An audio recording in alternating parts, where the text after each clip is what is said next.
ಮಂಡ್ಯ ಲೋಕಸಭಾ ಚುನಾವಣೆಗೆ ಅಭ್ಯರ್ಥಿಯಾಗಿ ಕುಮಾರಸ್ವಾಮಿ ನಾಮಪತ್ರ ಸಲ್ಲಿಕೆ ಮಾಡಿ ಈಗ ದೋಸ್ತಿ ನಾಯಕರಿಂದ ಶಕ್ತಿ ಪ್ರದರ್ಶನ ನಡೀತಾ ಇದೆ. ಮಂಡ್ಯ ಸರ್ಕಾರಿ ಕಾಲೇಜು ಮೈದಾನದಲ್ಲಿ ನಡೀತಾ ಇರತಕ್ಕಂಥ ಸಮಾವೇಶ ಬಿಜೆಪಿ ಮತ್ತು ಜೆಡಿಎಸ್ನ ನಾಯಕರು ಭಾಗಿಯಾಗಿದ್ದಾರೆ. ಮಂಡ್ಯದಲ್ಲಿ ಬೃಹತ್ತಾದ ಮೈತ್ರಿ ಸಮಾವೇಶ ನಡೀತಾ ಇದೆ. ದೃಶ್ಯದಲ್ಲಿ ತಾವೀಗ ಅದನ್ನು ಗಮನಿಸ್ತಾ ಇದ್ದೀರಾ.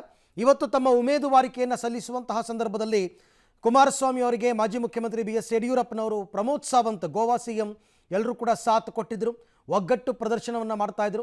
ಈಗ ಕುಮಾರಸ್ವಾಮಿ ಅವರು ಸಮಾವೇಶದಲ್ಲಿ ಮಾತನಾಡ್ತಾ ಇದ್ದಾರೆ. ಈಗಾಗಲೇ ಯಡಿಯೂರಪ್ಪನವರು ನಮ್ಮ ಗೋವಾ ಮುಖ್ಯಮಂತ್ರಿಗಳು ಹಲವಾರು ವಿಷಯಗಳನ್ನು ಚರ್ಚೆ ಮಾಡಿದ್ದಾರೆ.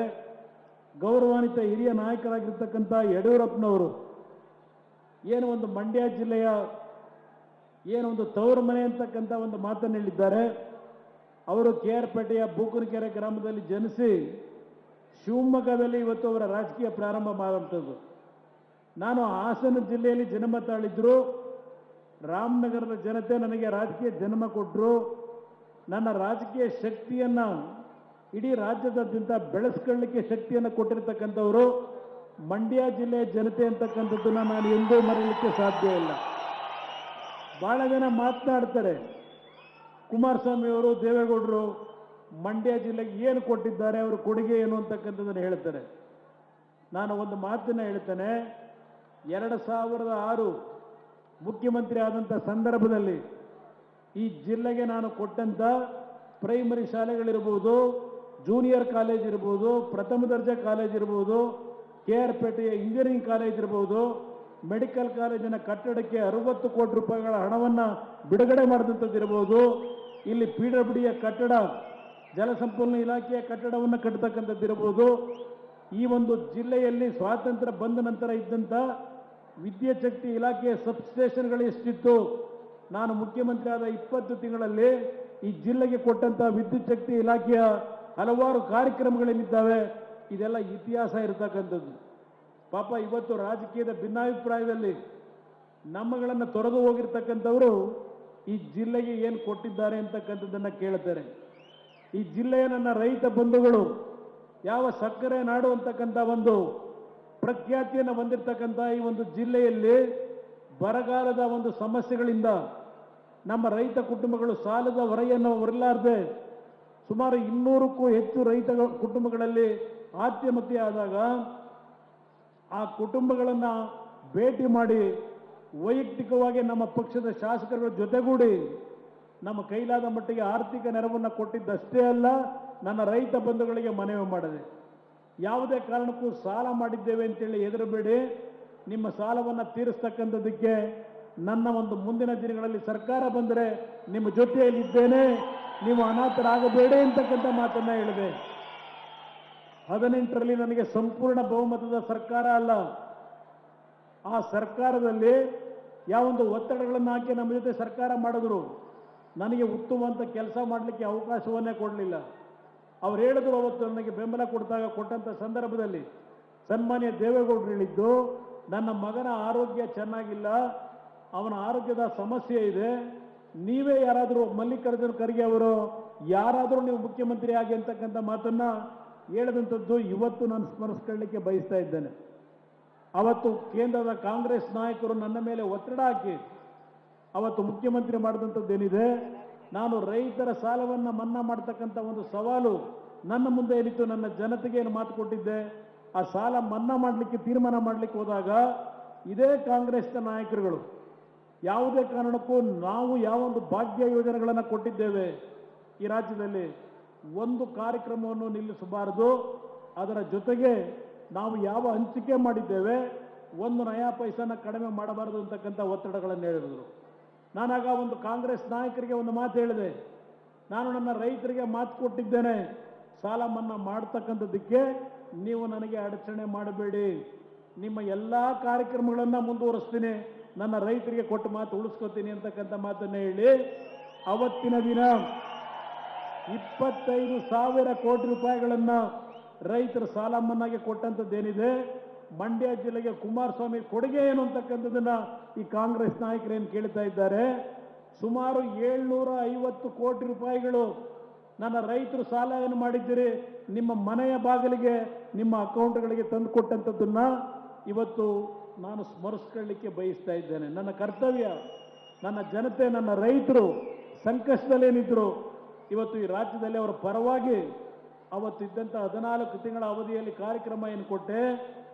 ಇವತ್ತು ಸಿದ್ದರಾಮಯ್ಯನವರ ಸರ್ಕಾರದಲ್ಲಿ, ಕಾಂಗ್ರೆಸ್ ಸರ್ಕಾರದಲ್ಲಿ ನರೇಂದ್ರ ಮೋದಿ ಅವರನ್ನ ಪ್ರತಿನಿತ್ಯ ಕೇಳ್ತಾ ಇದ್ದಾರೆ.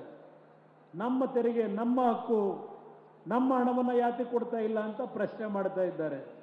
ನಾನು ಅವತ್ತು ನನ್ನ ರೈತರ ಸಾಲ ಮನ್ನಾ ಮಾಡ್ತಕ್ಕಂಥ ನಿರ್ಧಾರ ಮಾಡಿ 25,000 ಕೋಟಿ ಹಣವನ್ನು ಬಿಡುಗಡೆ ಮಾಡಿದಾಗ ಕೇಂದ್ರ ಸರ್ಕಾರದ ಮುಂದೆ ನಾನು ಭಿಕ್ಷೆ ಬೇಡಲಿಲ್ಲ, ಇಲ್ಲ ಕೈ ನೀಡಲಿಲ್ಲ ಅವ್ರ ಮುಂದೆ.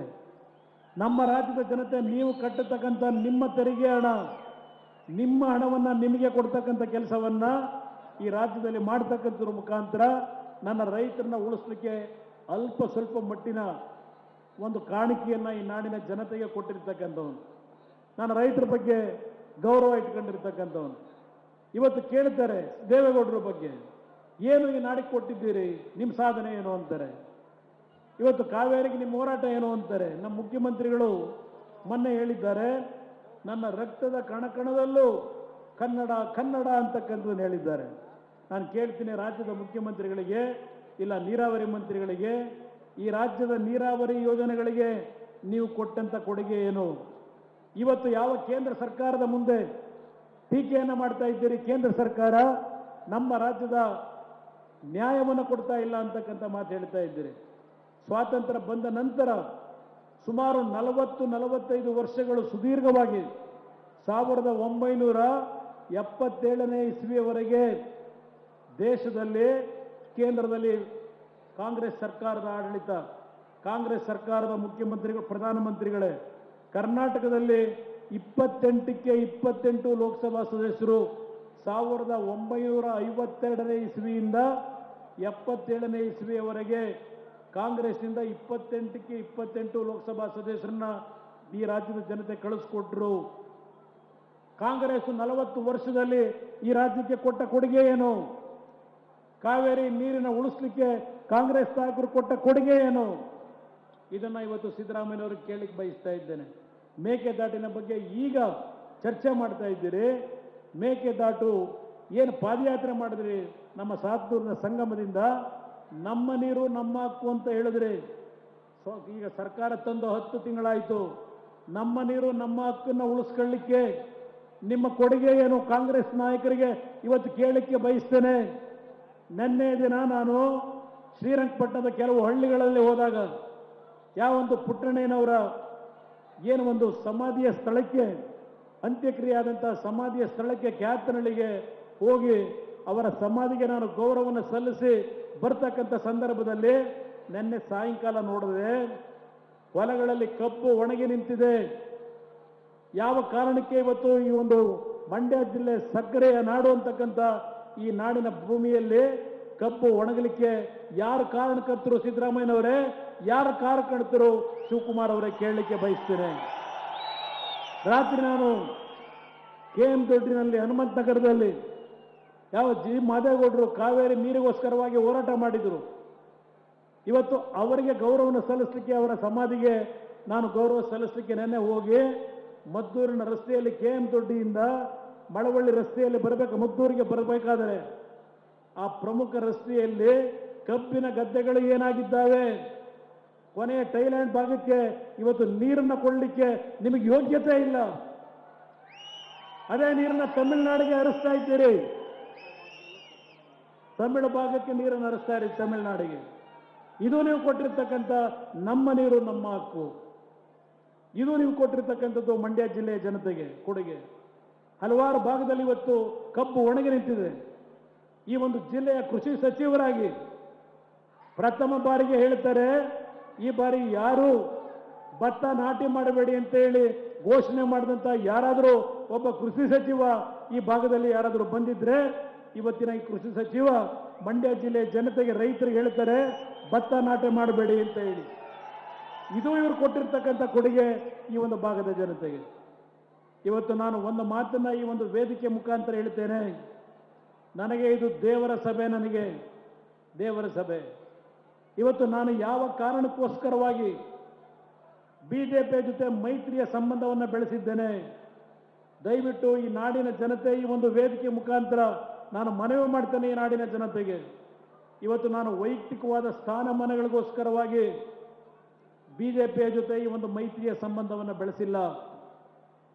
ಇವತ್ತು ಯಾವ ಕರ್ನಾಟಕದ 28 ಎಂಪಿಗಳು ಲೋಕಸಭಾ ಸದಸ್ಯರು ದೆಹಲಿಯಲ್ಲಿ ಮಾತನಾಡೋದಿಲ್ಲ, ಇವತ್ತು ಇವರಿಗೆ ಧ್ವನಿ ಇಲ್ಲ ಅಂತಕ್ಕಂಥ ಮಾತನ್ನ ಈಗಿನ ಕಾಂಗ್ರೆಸ್ ಏನು ಹೇಳ್ತಾ ಇದ್ದೀರಿ?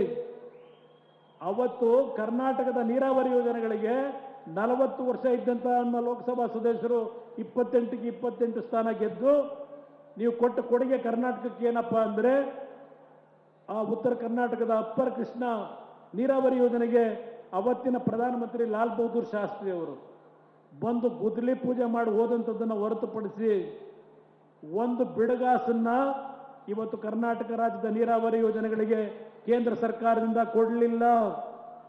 ಇವತ್ತು ನರೇಂದ್ರ ಮೋದಿ ಅವರನ್ನ ಕೇಳ್ತಾ ಇದ್ದೀರಿ, ನಿಮ್ಮ ಕೈಲೇನು ಸಾಧ್ಯವಾಗಿಲ್ಲ.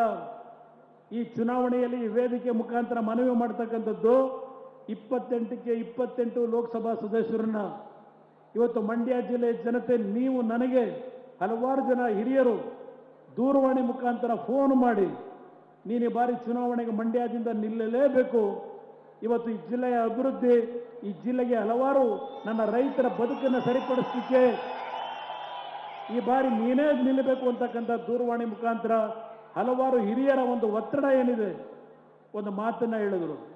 ದಯವಿಟ್ಟು ಈ ಭಾಗದ ಜನ ಇವತ್ತು ನೀನು ಬರಬೇಕು ಅಂತ ಇದ್ದಾರೆ. ಈ ಚುನಾವಣೆಯಲ್ಲಿ ನೀನೇನಾದ್ರು ಸೋತರೆ ಸಂಜಯ್ ಥಿಯೇಟರ್ ಸರ್ಕಲ್ನಲ್ಲಿ ನೇಣಿಗೆ ಶರಣಾಗ್ತೀವಿ, ನಿಮಗೆ ಅನ್ಯಾಯ ಮಾಡಲ್ಲ, ಈ ಚುನಾವಣೆ ನಿಲ್ಲಿ ಅಂತಕ್ಕಂಥ ಮಾತು ಹೇಳಿದರು. ಇವತ್ತು ಆ ಹಿನ್ನೆಲೆಯಲ್ಲಿ ಇವತ್ತು ಈ ಜಿಲ್ಲೆಯಲ್ಲಿ ನಾನು ಚುನಾವಣೆಗೆ ಬಂದಿರತಕ್ಕಂಥದ್ದು ನನ್ನ ವೈಯಕ್ತಿಕ ಸ್ವಾರ್ಥಕ್ಕಲ್ಲ. ನನ್ನ ನಾಡಿನಿಗೆ ಆಗಿರ್ತಕ್ಕಂಥ ನೀರಾವರಿಯ ಯೋಜನೆಗಳಲ್ಲಿ ಅನ್ಯಾಯ ಸ್ವಾತಂತ್ರ್ಯ ಪೂರ್ವದಿಂದ ನಮ್ಮ ಈ ಭಾಗದ ಜನತೆ ಹೋರಾಟ ಮಾಡ್ತಾ ಇದ್ದೀರಿ. ಇವತ್ತು ಬಹುಶಃ ಆರಂಗಿ ಜಲಾಶಯ ಮತ್ತು ಹೇಮಾವತಿ ಜಲಾಶಯ 1962 ನಮ್ಮ ಈಗಿನ ಯುವಕರಿಗೆ ಮನವಿ ಮಾಡ್ತೇನೆ. ಅವತ್ತು ದೇವೇಗೌಡರು ಪ್ರಥಮ ಬಾರಿಗೆ ಯಾವ ಒಂದು ವಿಧಾನಸಭೆಗೆ ಪ್ರವೇಶ ಮಾಡ್ತಾರೆ, ತಮಿಳುನಾಡಿನ ಒಂದು ಅಲ್ಲಿಯ ಒಂದು ನಮ್ಮ ನಾಡಿಗೆ ಯಾವ ಒಂದು ಅನ್ಯಾಯ ಮಾಡ್ತಾ ಇದ್ದಾರೆ ಅದರ ವಿರುದ್ಧ ಧ್ವನಿ ಎತ್ತಿ ದೇವೇಗೌಡರು ಒಂದು ಖಾಸಗಿ ನಿರ್ಣಯವನ್ನು ಮಂಡನೆ ಮಾಡಿ ನೀರಾವರಿ ಯೋಜನೆಗಳಿಗೆ ಚಾಲನೆ ಕೊಡ್ತಕ್ಕಂಥ ಧ್ವನಿಯಾಗಿ ಏನು ಕೆಲಸ ಮಾಡಿದ್ರು. ಹೇಮಾವತಿ ಜಲಾಶಯ ನಿರ್ಮಾಣ ಆಯಿತು. ಹೇಮಾವತಿ ಜಲಾಶಯ ನಿರ್ಮಾಣ ಆಗಿದ್ರಿಂದ ಇಲ್ಲಿ ಬಂದಿರತಕ್ಕಂಥ ನನ್ನ KR ಪೇಟೆಯ ತಂದೆ ತಾಯಂದರು, ಅಲ್ಲಿಂದ ನಮ್ಮ ಪಾಂಡವಪುರ ಭಾಗದ ತಂದೆ ತಾಯಂದರು, ನಾಗಮಂಗಲ ಭಾಗದ ತಂದೆ ತಾಯಂದರಿಗೆ ದೇವೇಗೌಡರು ನೀರಾವರಿಯ ಕೊಡುಗೆ ಕೊಟ್ಟಿಲ್ವಾ ನಿಮಗೆ? ನಿಮ್ಮ ಬದುಕಿಗೆ ಒಂದು ಅವಕಾಶವನ್ನು ಕಲ್ಪಿಸಲಿಕ್ಕೆ ಹೇಮಾವತಿ ಜಲಾಶಯವನ್ನು ನಿರ್ಮಾಣ ಮಾಡಬೇಕು ಅಂತ ಹೇಳಿ ಅವರ ಒಂದು ಹೋರಾಟದ ಪ್ರತಿಫಲ ಇವತ್ತು ಹೇಮಾವತಿ ಜಲಾಶಯ ನಿರ್ಮಾಣ ಆಗಿದ್ದರಿಂದ KR ಪೇಟೆ ಭಾಗ ಇರ್ಬೋದು, ನಾಗಮಂಗಲ ಭಾಗ ಇರ್ಬೋದು, ಇವತ್ತು ನಿಮ್ಗೆ ಕುಡಿಯೋ ನೀರು ದೊರಕಿದೆ. ಇವತ್ತು ಪಾಂಡವಪುರದ ಕೆಲವು ಭಾಗದಲ್ಲಿ, ಬಸರಾಳ ಭಾಗದಲ್ಲೂ ಇವತ್ತು ಹೇಮಾವತಿ ನೀರು ಹರಿಯುತ್ತಾ ಇದೆ. ಇದು ದೇವೇಗೌಡರ ಕೊಡುಗೆ ಅಲ್ವಾ? ಏನು ಮಾಡಿದ್ದೀರಿ ದೇವೇಗೌಡ್ರೆ ಅಂತ ಪ್ರಶ್ನೆ ಮಾಡ್ತಾರೆ. ಸಿದ್ದರಾಮಣ್ಣ ಅವರೇ, ನೀವೇನು ಕೊಟ್ಟಿದ್ದೀರಿ ಈ ಜಿಲ್ಲೆಗೆ ದಯವಿಟ್ಟು ಹೇಳ್ತೀರಾ? ಶಿವಕುಮಾರ್ ಅವರೇ, ನನ್ನ ಸಹೋದರ ಅಲ್ಲಿ ನಮ್ಮ ರಾಮನಗರ ಜಿಲ್ಲೆ, ನನ್ನನ್ನು ಬೆಳೆಸಿರ್ತಕ್ಕಂಥ ಜಿಲ್ಲೆಯಲ್ಲಿ ನೀವೇನು ಕೊಟ್ರಿ ಈ ಭಾಗದ ಜನತೆಗೆ? ಅದೇನೋ ಹೇಳ್ತಾರೆ 8 ಜನ ಒಕ್ಕಲಿಗರಿಗೆ ಟಿಕೆಟ್ ಕೊಟ್ಟವರಂತೀಗ, 8 ಜನ ಒಕ್ಕಲಿಗರಿಗೆ. ಅಲ್ಲೆಲ್ಲೋ ಮೈಸೂರು ಒಕ್ಕಲಿಗ ಅಂತೇಳಿ ಏನು ಹೇಳ್ತಾರೆ, ಅದೊಂದು ಕಾಂಟ್ರವರ್ಸಿ ಮಾಡ್ಕೊಂಡು ಕೂತಿದ್ದಾರೆ. ಇಲ್ಲಿ ಜಾತಿಯ ರಾಜಕಾರಣದ ಮುಖಾಂತರ ನೀವು ನಿಮ್ಮ ಸ್ಥಾನವನ್ನು ಭದ್ರ ಮಾಡ್ಕೋಬೇಕು ಅಂತ ಏನು ಹೊರಟಿದ್ದೀರಿ? ನಮ್ಮ ಒಂದು ಹೋರಾಟ ಇರ್ತಕ್ಕಂಥದ್ದು ನಮ್ಮ ಸ್ಥಾನವನ್ನು ಭದ್ರ ಮಾಡ್ಕೊಳ್ಳೋದಕ್ಕಿಂತ ಹೆಚ್ಚಾಗಿ ಈ ನಾಡಿನ ಜನತೆಯ ಬದುಕನ್ನು ಸರಿಪಡಿಸಬೇಕು ಅಂತಕ್ಕಂಥದ್ದು ನಮ್ಮ ಹೋರಾಟ. ನಿಮ್ಮ ಹೋರಾಟ ಏನು? ಶಿವಕುಮಾರ್ ಅವರೇ ಕೇಳಲಿಕ್ಕೆ ಬಯಸ್ತೀನಿ. ಪೇಪರು ಪೆನ್ನು ಕೇಳಿದ್ರಿ ಕಳೆದ ಚುನಾವಣೆಯಲ್ಲಿ. ಈ ನಾಡಿನ ಪುಣ್ಯಾತ್ಮ ತಂದೆ ತಾಯಂದ್ರು ಕೊಟ್ಟಿದ್ದಾರೆ, ಈ ಭಾಗದ ಜನ ಪೇಪರು ಪೆನ್ ನಿಮಗೆ ಕೊಟ್ಟಿದ್ದಾರೆ. ಪೇಪರು ಪೆನ್ನನ್ನು ಈ ಒಂದು ಕಾವೇರಿ ನೀರನ್ನು ಉಳಿಸ್ಲಿಕ್ಕೆ ಉಪಯೋಗ ಮಾಡಿದ್ರು. ಬೆಂಗಳೂರು ನಗರದಲ್ಲಿ ಯಾವ ಯಾವ ದೊಡ್ಡ ದೊಡ್ಡ ಕಟ್ಟಡ ಕಟ್ತಾ ಇದ್ದಾರೆ ಅವರಿಗೆ ಚದುರಕ್ಕೆ 100 ರೂಪಾಯಿ ಫಿಕ್ಸ್ ಮಾಡ್ಕೊಂಡು ಹಗಲು ಧೋರಣೆ ಮಾಡ್ತಕ್ಕಂಥ ಕೆಲಸ ಮಾಡ್ಕೊಂಡು ಹೊರಟಿದ್ದಾರಲ್ಲ, ಅದಕ್ಕೆ ಈ ಪುಣ್ಯಾತ್ಮ ತಂದೆ ತಾಯಂದರು ನಿಮಗೆ ಪೇಪರ್ ಪೆನ್ನು ಕೊಟ್ಟಿದ್ದಾರೆ. ಶಿವಕುಮಾರ್ ಅವರೇ, ಕೇಳಲಿಕ್ಕೆ ಬಯಸ್ತೀನಿ. ನಮ್ಮ ಕೊಡುಗೆ ಬಗ್ಗೆ ಕೇಳ್ತೀರಿ. ರಾಮನಗರ ಜಿಲ್ಲೆ ಯಾವ ಪರಿಸ್ಥಿತಿನಲ್ಲಿತ್ತು? ನಾನು ರಾಮನಗರದ ರಾಜಕೀಯ ಪ್ರಾರಂಭ ಮಾಡಿದಾಗ ಆ ಜಿಲ್ಲೆಯ ಪರಿಸ್ಥಿತಿ ಏನಿತ್ತು? ಇವತ್ತು ಆ ಜಿಲ್ಲೆಯ ಅಭಿವೃದ್ಧಿ ಯಾವ ರೀತಿಯಾಗಿದೆ? ನಿಮ್ಮ ಕೊಡುಗೆ ಏನು, ನನ್ನ ಕೊಡುಗೆ ಏನು, ಸಾರ್ವಜನಿಕವಾಗಿ ಚರ್ಚೆ ಮಾಡಲಿಕ್ಕೆ ಸಿದ್ಧ ಇದ್ದೇನೆ. ಸಾರ್ವಜನಿಕವಾಗಿ ಈ ವೇದಿಕೆ ಮುಖಾಂತರ ಮಂಡ್ಯ ಜಿಲ್ಲೆಯ ಜನತೆಗೆ ನಾನು ಮನವಿ ಮಾಡ್ತೇನೆ, ಒಂದು ಭರವಸೆಯನ್ನು ಕೊಡ್ತೇನೆ, ನನ್ನ ಮೇಲೆ ವಿಶ್ವಾಸ ಇಡಿ. ನನ್ನನ್ನು ಬೆಳೆಸಿರ್ತಕ್ಕಂಥ ಜನ ನೀವು, ನಿಮಗೆ ದ್ರೋಹ ಮಾಡಿದ್ರೆ ನಾನು ದೇವರಿಗೆ ದ್ರೋಹ ಮಾಡಿದಾಗಿದೆ. ಯಾವುದೇ ಕಾರಣಕ್ಕೂ ಈ ಜಿಲ್ಲೆಯ ಜನತೆಗೆ ದ್ರೋಹ ಮಾಡ್ತಕ್ಕಂಥ ಪ್ರಶ್ನೆ ಇಲ್ಲ. ಅದರ ಜೊತೆಗೆ ಯಾವ ನರೇಂದ್ರ ಮೋದಿ ಅವರ ಮುಂದೆ ಚರ್ಚೆ ಮಾಡಲಿಕ್ಕೆ ಇವತ್ತು ಲೋಕಸಭಾ ಸದಸ್ಯರು ಇವತ್ತು ತಯಾರಿಲ್ಲ ಅಂತ ಹೇಳ್ತೀರಿ, ಧೈರ್ಯ ಇಲ್ಲ ಅಂತ ಹೇಳ್ತೀರಿ. ಮಂಡ್ಯ ಜಿಲ್ಲೆಯ ಜನತೆ ಇವತ್ತು ನನಗೆ ಆಶೀರ್ವಾದ ಮಾಡ್ತಕ್ಕಂಥ ನಿರ್ಧಾರ ಏನು ಮಾಡಿದ್ದೀರಿ, ನಿಮ್ಮ ಧ್ವನಿಯಾಗಿ ಯಾವ ಮೇಕೆ ದಾಟಿರಲಿ, ಇವತ್ತು ಕಾವೇರಿ ನೀರಿನಲ್ಲಿ ಈ ಒಂದು ಅಚ್ಚುಕಟ್ಟು ಪ್ರದೇಶದಲ್ಲಿ ಏನು ಅನ್ಯಾಯ ಆಗಿದೆ ಇದೆಲ್ಲವನ್ನ ಸರಿಪಡಿಸ್ತಕ್ಕಂಥದ್ದಷ್ಟೇ ಅಲ್ಲ, ಅಪ್ಪರ ಭದ್ರಾ ಇರಲಿ, ಮಹದಾಯಿ ಇರಲಿ, ಅಲ್ಲಿಂದ ನಮ್ಮ ಅಪ್ಪರ ಕೃಷ್ಣ ಇರಲಿ, ಈ ಎಲ್ಲ ನೀರಾವರಿ ಯೋಜನೆಗಳಿಗೆ ಕೇಂದ್ರ ಸರ್ಕಾರದಿಂದ ಅನುಮತಿಯನ್ನು ನಾವು ತರದೇ ಇದ್ರೆ ಮತ್ತೆಂದು ರಾಜಕೀಯದಲ್ಲಿ ಮುಂದುವರಿಯತಕ್ಕಂಥ ಪ್ರಶ್ನೆ ಇಲ್ಲ. ಇದನ್ನ ನಿಮ್ಮ ಮುಂದೆ ನಾನು ಮಾತು ಕೊಡ್ತಾ ಇದ್ದೇನೆ. ನನ್ನ ರೈತರು ಇವತ್ತು ನೆನ್ನೆ ನಾನು ಹೋಗಬೇಕಾದ್ರೆ ಹೇಳಿದ್ರು, ಕೆಲವು ಹಳ್ಳಿನಲ್ಲಿ ನನ್ನ ತಾಯಿದ್ರು, ನಮ್ಗೆ 2,000 ರೂಪಾಯಿ ಹಾಕಬೇಕು, ನಾವು ಬೆಳೀತಕ್ಕಂಥ ಬೆಳೆಗೆ ಸರಿಯಾದ ರೀತಿ ನೀರು ಕೊಡಿ, ಸರಿಯಾದ ರೀತಿಯ ಬೆಂಬಲ ಬೆಲೆ ಕೊಡಿ, ನಿಮ್ಮ 2,000 ರೂಪಾಯಿಯೂ ಬೇಡ, ನಿಮ್ಮ ಬಿಟ್ಟಿ ಬಸ್ ಪಾಸು ಬೇಡ, ನಮ್ಮ ಬದುಕ ಶಕ್ತಿ ಇದೆ ಅಂತಕ್ಕಂಥದ್ದನ್ನ ಕೆಲವು ಹಳ್ಳಿಯ ನನ್ನ ತಾಯಂದರು ನನ್ನ ಕಾರನ್ನು ನಿಲ್ಲಿಸಿ ನೆನ್ನೆ ಏನು ಹೇಳಿದ್ದೀರಿ. ಇವತ್ತು ನನ್ನ ಕಾರ್ಯಕ್ರಮ, ನನ್ನ ನಾಡಿನ ಜನತೆ ಇನ್ನೊಬ್ಬರ ಮುಂದೆ ಕೈ ಒಡ್ಡದೆ, ಇನ್ನೊಬ್ಬರಿಗೆ ಕೈ ಎತ್ತಿ ದಾನ ಮಾಡ್ತಕ್ಕಂಥ ಶಕ್ತಿಯನ್ನು ನಿಮಗೆ ತಂದುಕೊಡಬೇಕು ಅನ್ನೋದು ನನ್ನ ಕಾರ್ಯಕ್ರಮ. ಯಾವ ಒಂದು ಪಂಚರತ್ನ ಯೋಜನೆಗಳನ್ನು ಈ ನಾಡಿನಲ್ಲಿ ತರಲಿಕ್ಕೆ ಒಂದು ಅವಕಾಶವನ್ನು ಕೇಳಿದೆ ನಾನು ಇನ್ನೂ ಈ ನಾಡಿನ ಜನತೆ ಸಂಪೂರ್ಣವಾಗಿ ಬೆಂಬಲ ಕೊಟ್ಟಿಲ್ಲ. ಇವತ್ತು ಬಿಜೆಪಿ ಜೊತೆ ನಾನು ಮೈತ್ರಿಯ ಒಂದು ಸಂಬಂಧ ಬೆಳೆಸಿರ್ತಕ್ಕಂಥದ್ದು, ಕೇಂದ್ರದಲ್ಲಿ ಇವತ್ತು ನರೇಂದ್ರ ಮೋದಿ ಅವರ ಶಕ್ತಿ ಏನಿದೆ, ಇಡೀ ದೇಶದ ಜನತೆ ನರೇಂದ್ರ ಮೋದಿ ಅವರು ಇವತ್ತು ಪ್ರಧಾನಮಂತ್ರಿ ಆಗ್ತಾರೆ ಅಂತಕ್ಕಂಥ ಕೂಗನ್ನು ಏನು ಹೇಳ್ತಾ ಇದ್ದೀರಿ. ಇವತ್ತು ನರೇಂದ್ರ ಮೋದಿ ಅವರು ಪ್ರಧಾನಮಂತ್ರಿ ಆಗ್ತಕ್ಕಂಥದ್ದು ನಿಶ್ಚಯ ಅಂತಕ್ಕಂಥದ್ದೇನಿದೆ. ಈ ಸಂದರ್ಭದಲ್ಲಿ ನನ್ನ ನಾಡಿನ ರೈತರಿಗೆ ನೀವು ಬೆಳೀತಕ್ಕಂಥ ಬೆಳೆಯ ಸಂರಕ್ಷಣೆ, ನೀವು ಬೆಳೀತಕ್ಕಂಥ ಬೆಳೆಗೆ ಸರಿಯಾದ ಬೆಲೆ ದೊರಕತಕ್ಕಂಥ ನಿಟ್ಟಿನಲ್ಲಿ ನಿಮ್ಮ ಧ್ವನಿಯಾಗಿ ದೇವೇಗೌಡರ ಅವರ ಒಂದು ಸಲಹೆಗಳ ಮೇರೆಗೆ ನಿಮ್ಮ ಧ್ವನಿಯಾಗಿ ಈ ರಾಜ್ಯದ 28 ಲೋಕಸಭಾ ಸದಸ್ಯರನ್ನ ಜೊತೆಗೂಡಿ ಇವತ್ತು ನಮ್ಮ ರಾಜ್ಯಕ್ಕೆ ಆದಂಥ ಅನ್ಯಾಯವನ್ನು ಸರಿಪಡಿಸಲಿಕ್ಕೆ ನಿಮ್ಮ ಜೊತೆಯಲ್ಲಿ ಇವತ್ತು ನಾನು ಧ್ವನಿಯಾಗಿ ಕೆಲಸ ಮಾಡ್ತೇನೆ. ನನ್ನ ಮೇಲೆ ವಿಶ್ವಾಸ ಇಡಿ. ನಾನು ಯಾವುದೇ ರೀತಿಯಲ್ಲಿ ದೊಡ್ಡ ಶಿಕ್ಷಣ ಸಂಸ್ಥೆಗಳನ್ನು ಕಟ್ಟಿಲ್ಲ, ದೊಡ್ಡ ಕೈಗಾರಿಕೆಗಳನ್ನು ನಾನು ನಿರ್ಮಾಣ ಮಾಡಿಲ್ಲ, ಇಲ್ಲ ದೊಡ್ಡ ಕಟ್ಟಡಗಳನ್ನು ಕಟ್ಟಿ ಬಾಡಿಗೆ ತಗೋತಾ ಇಲ್ಲ. ನಾನು ರಾಜಕಾರಣಕ್ಕೆ ಬರೋದಕ್ಕಿಂತ ಮುಂಚೆ ನಮ್ಮ ಮೈಸೂರಿನ ಚೆನ್ನಾಂಬಿಕಾ ಹಂಚಿಕೆ ಸಂಸ್ಥೆ ಆ ನಜರ್ಬಾದ್ ರೋಡ್ನಲ್ಲಿ ನನ್ನ ವಿದ್ಯಾಭ್ಯಾಸ ಮುಗಿಸಿದ ನಂತರ ಅಲ್ಲೇನೋ ಒಂದು ಚಿತ್ರರಂಗದಲ್ಲಿ ಹಂಚಿಕೆದಾರನಾಗಿ ಕೆಲಸ ಮಾಡಿದ್ದೇನೆ. ಅಲ್ಲಿ ಸಂಪಾದನೆ ಮಾಡಿದಂಥ ಹಣದಲ್ಲಿ ಕೇತಗನಹಳ್ಳಿ ಗ್ರಾಮದಲ್ಲಿ ಒಂದು 45 ಎಕರೆ ಭೂಮಿ 83ನೇ ಇಸ್ವಿನಲ್ಲಿ ನಾನು ಕೊಂಡುಕೊಂಡಂಥದ್ದು. ಅದು ಹೊರತುಪಡಿಸಿ ನಾನು ಮತ್ಯಾವುದೇ ರೀತಿಯ ಮುಖ್ಯಮಂತ್ರಿಯಾಗಿ ಜನಗಳ ಹಣವನ್ನು ಲೂಟಿ ಮಾಡಲಿಲ್ಲ, ದೋಚಲಿಲ್ಲ. ನಾನು ಪ್ರಾಮಾಣಿಕವಾಗಿ ಕೆಲಸ ಮಾಡಿದ್ದೇನೆ.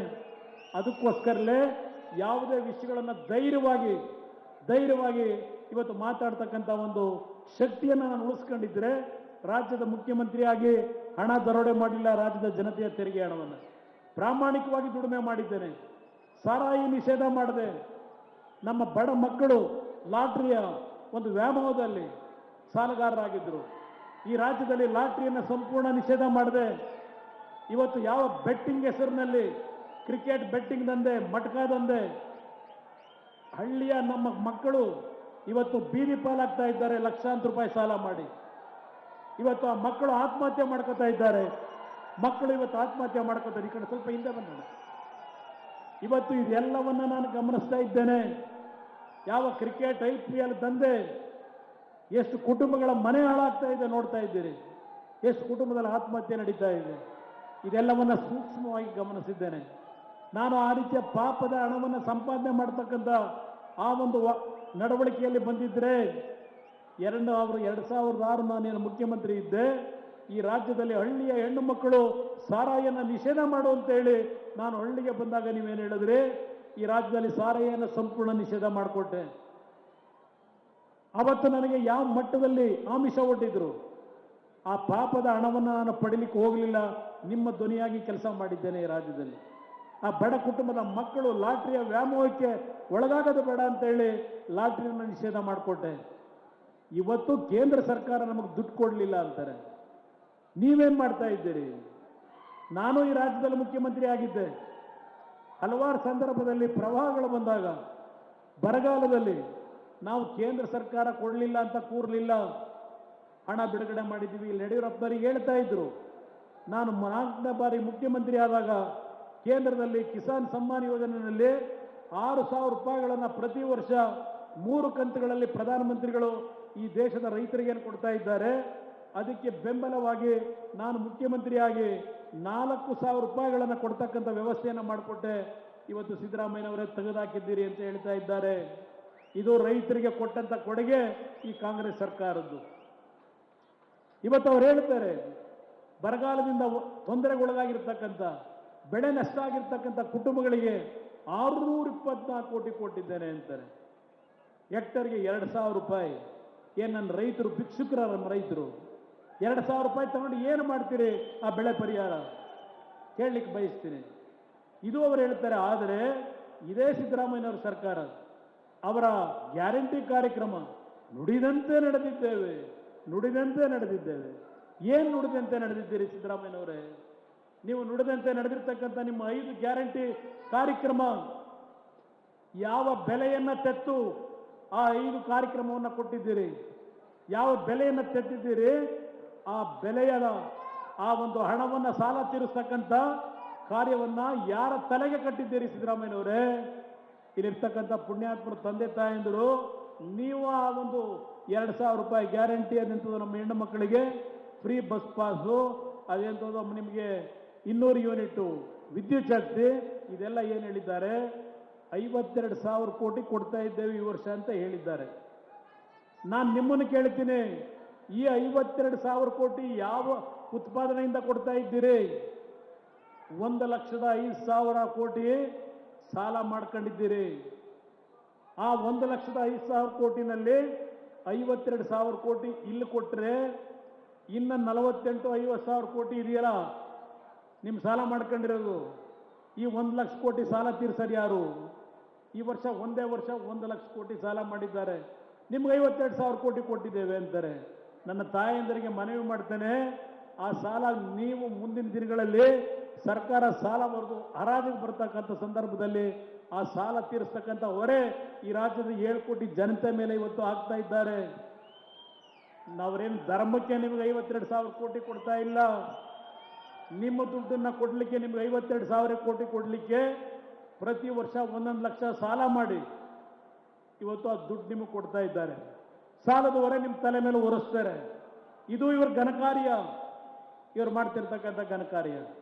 ಯೋಚನೆ ಮಾಡಿ ನನ್ನ ಬಂಧುಗಳು, ಇವತ್ತು ನೀವು ಬದುಕ್ತಕ್ಕಂಥ ಶಕ್ತಿಯನ್ನು ಇವತ್ತು ಒಂದೊಂದು ಗ್ರಾಮ ಪಂಚಾಯಿತಿಗಳಲ್ಲಿ ಒಂದು ಗೋಡನ್ಗಳನ್ನು ಕಟ್ಟಿ ನೀವು ಬೆಳೀತಕ್ಕಂಥ ಬೆಳೆಯನ್ನು ರಕ್ಷಣೆ ಮಾಡ್ತಕ್ಕಂಥದ್ದಕ್ಕೆ ಹಲವಾರು ನಮ್ಮ ಹಳ್ಳಿಗಳಲ್ಲಿ, ಗ್ರಾಮೀಣ ಪ್ರದೇಶದಲ್ಲಿ ಎಲ್ಲಿ ತರಕಾರಿ ಬೆಳೀತೀರಿ ಗೊತ್ತಿದೆ ನನಗೆ. KR ಪೇಟೆ ತಾಲೂಕಿನಲ್ಲಿ ತರಕಾರಿಯನ್ನು ಬೆಳೆದು ಬೇರೆ ಬೇರೆ ರಾಜ್ಯಕ್ಕೆ ನೀವು ಇವತ್ತು ರವಾನೆ ಮಾಡ್ತಕ್ಕಂಥ ರೈತ ಬಂಧುಗಳಿದ್ದೀರಿ ಕಷ್ಟಪಟ್ಟು. ಅದನ್ನು ಮಾರಾಟ ಮಾಡೋಕ್ಕಾಗದೇ ಇದ್ದಾಗ ಹವಾನಿಯಂತ್ರಿತವಾದಂಥ ಒಂದು ಗೋಡನ್ಗಳನ್ನು ಕಟ್ಟಿದ್ರೆ ಇವತ್ತು ನಮ್ಮ ರೈತರು ಯಾವಾಗ ಬೆಲೆ ಮಾರ್ಕೆಟಲ್ಲಿ ಜಾಸ್ತಿ ಆಗುತ್ತೆ ಮಾರಾಟ ಮಾಡ್ತಕ್ಕಂಥ ಶಕ್ತಿಯನ್ನು ಈ ರಾಜ್ಯದಲ್ಲಿ ತಂದಾಗ ನನ್ನ ರೈತರಿಗೆ ನೀವು 2,000 ರೂಪಾಯಿ ಕೊಡಬೇಕಾಗಿಲ್ಲ. ಬಡಮ 10 kg ಅಕ್ಕಿ ಹೇಳ್ತಾ ಇದ್ದಾರೆ. 10 kg ಅಕ್ಕಿನಲ್ಲಿ ನೀವು ಅರ್ಥ ಮಾಡ್ಕೋಬೇಕು, ಕೇಂದ್ರ ಸರ್ಕಾರದಿಂದ ನರೇಂದ್ರ ಮೋದಿ ಅವರು ಮುಂದಿನ 2028ನೇ ಇಸ್ವಿವರೆಗೆ 80 ಕೋಟಿ ಜನತೆಗೆ, ಈ ದೇಶದ 80 ಕೋಟಿ ಬಡವರ್ಗದ ಜನತೆಗೆ ಪ್ರತಿ ತಿಂಗಳು 5 kg ಅಕ್ಕಿ ಫ್ರೀ ಅವರು ಕೊಡ್ತಾ ಇರೋದು. ಸಿದ್ದರಾಮಯ್ಯವ್ರ ಸರ್ಕಾರ ಅಲ್ಲ ಕೊಡ್ತಾ ಇರೋದು. ದಯವಿಟ್ಟು ಅರ್ಥ ಮಾಡ್ಕೋಬೇಕಾಗ್ತದೆ ನೀವು. 5 kg ಅಕ್ಕಿ ನರೇಂದ್ರ ಮೋದಿ ಅವರು ಕೇಂದ್ರ ಸರ್ಕಾರದಿಂದ ಕೊಡ್ತಾ ಇದ್ದಾರೆ, ಪುಕ್ಕಟ್ಟೆ ಅಕ್ಕಿನ. ಇನ್ನು 5 kg ಅಕ್ಕಿನ ಇವರು ಕೊಡ್ಲಿಕ್ಕೆ ಸಾಧ್ಯ ಇಲ್ಲದೆ 170 ರೂಪಾಯಿ ಇವತ್ತು ನಿಮಗೆ ಕೊಡ್ತೀವಿ ಅಂತ ಹೇಳಿದ್ದಾರೆ. ಎಷ್ಟು ಜನಕ್ಕೆ ದುಡ್ಡು ಬರ್ತಿದೆಯೋ ಏನು ಕಥೆ. ಮಂಡ್ಯದ ಮೈತ್ರಿ ಸಮಾವೇಶದಲ್ಲಿ ಕುಮಾರಸ್ವಾಮಿ ಅವರು ಸುದೀರ್ಘವಾದ ಭಾಷಣವನ್ನು ಮಾಡ್ತಾ ಇದ್ದಾರೆ. ರಾಜ್ಯ ಸರ್ಕಾರವನ್ನು ತರಾಟೆಗೆ ತಗೊಂಡಿದ್ದಾರೆ. ರಾಜ್ಯ ಸರ್ಕಾರದ ಗ್ಯಾರಂಟಿ ಯೋಜನೆಗಳಿಗೆ ಇವರು ಸಾಲ ಮಾಡಿ ಹಣವನ್ನು ಹೊಂದಿಸ್ತಾ ಇದ್ದಾರೆ ಹೊರತು ಇವ್ರ ಕೈಯಿಂದ ಏನು ಕೊಡ್ತಾ ಇಲ್ಲ. ಹೀಗೆ ಹಲವಾರು ವಿಚಾರಗಳ ಬಗ್ಗೆ ಪ್ರಸ್ತಾಪ ಮಾಡಿದ್ರು. ಅವರ ಕನಸು ಮಂಡ್ಯ ಜಿಲ್ಲೆಗೆ ಏನು ಕೊಡುಗೆ ಕೊಡಬೇಕು, ಏನೆಲ್ಲ ಕಾಮಗಾರಿಗಳು ಪೆಂಡಿಂಗ್ ಇದೆ, ಇದೆಲ್ಲವನ್ನು ಕೂಡ ನಾನು ಮಾಡ್ತೀನಿ ಅಂತಕ್ಕಂಥ ಭರವಸೆಯನ್ನು ಮಂಡ್ಯ ಜನರಿಗೆ ಕೊಟ್ಟಿದ್ದಾರೆ.